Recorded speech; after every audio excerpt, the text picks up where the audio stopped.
When you're designing or renovating a building, one of the biggest decisions you'll face is how to manage moisture. A key part of this is choosing the right kind of vapor barrier.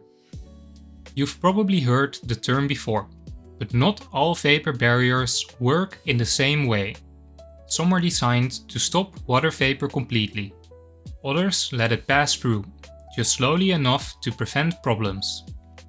In this video, we're going to look at the difference between permeable and impermeable vapor barriers, explore how they work, and talk about when you might want to use one over the other, or even both together in the same structure.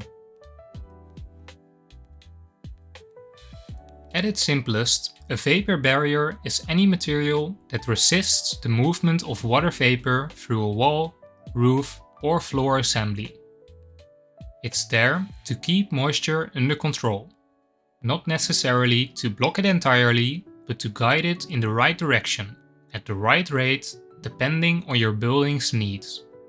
And this is where it gets interesting.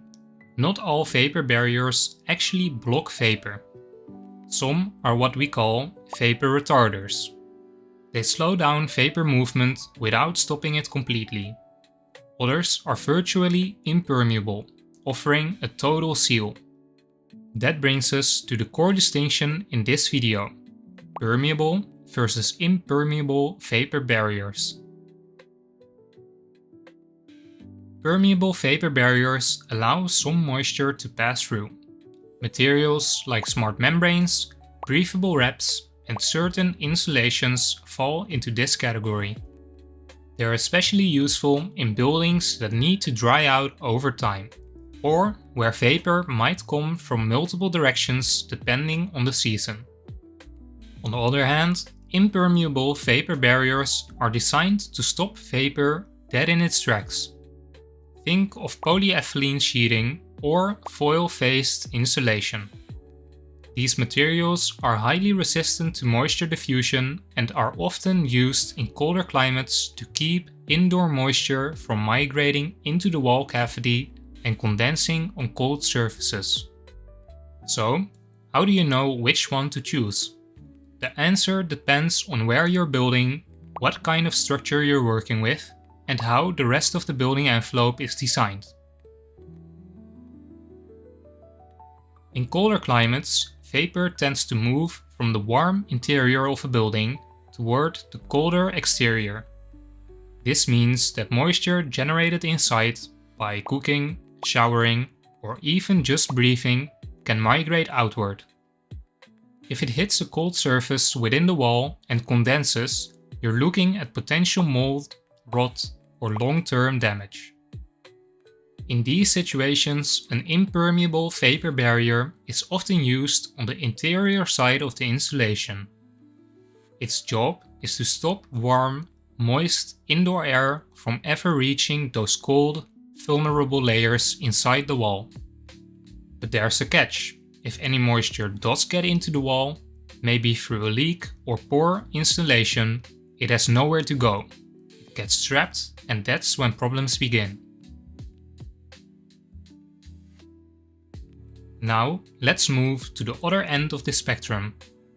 In hot, humid climates, the vapor pressure is often higher on the outside than the inside, especially in buildings that use air conditioning.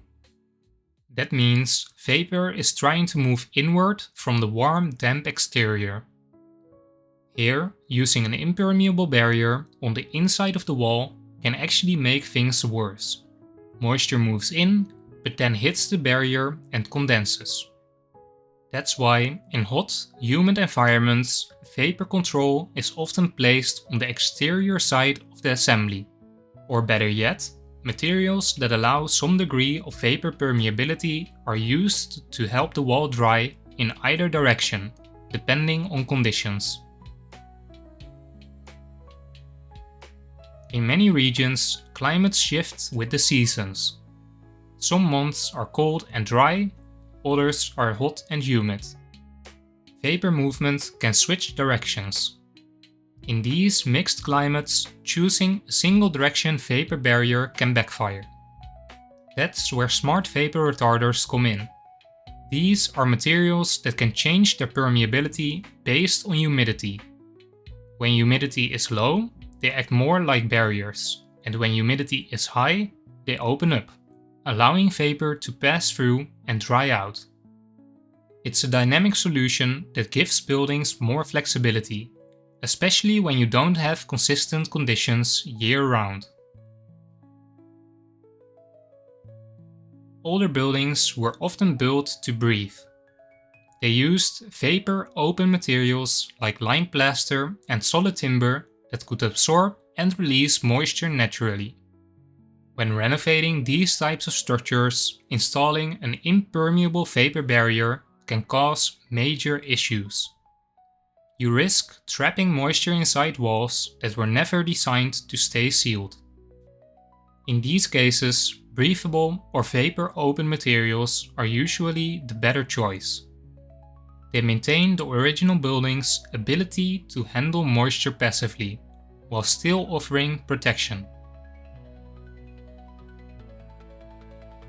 There's no one-size-fits-all answer. An impermeable vapor barrier might be perfect behind your drywall in a Canadian winter. But that same barrier could be a disaster behind air-conditioned walls in Florida.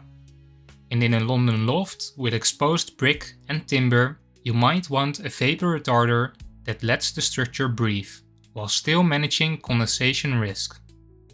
It all comes down to climate, construction method, and how the rest of your envelope is designed. If in doubt, tools like Ubakus, WUFI, or hygrothermal modeling can help simulate how your assembly will handle moisture over time.